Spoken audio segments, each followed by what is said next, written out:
Dans la suite de ce journal, l'avis des partis politiques avec les jeunes du MPP.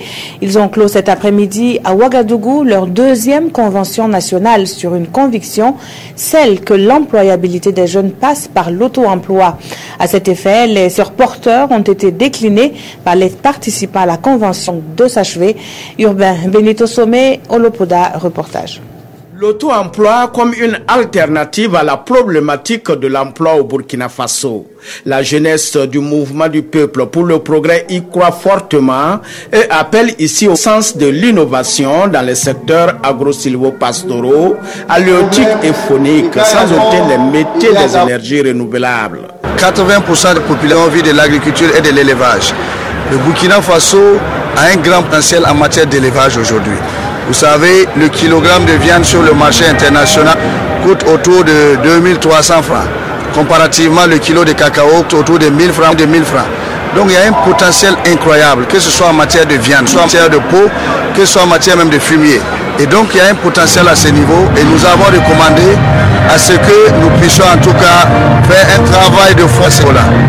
Venus des 45 provinces du Burkina, les jeunes du parti au pouvoir veulent ainsi prendre leur destin à main en vue de contribuer au développement du Burkina.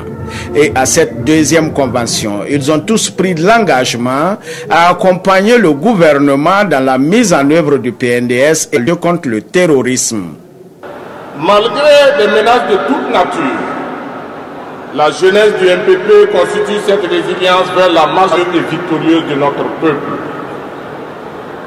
Camarades jeunes, l'échec n'est pas une option.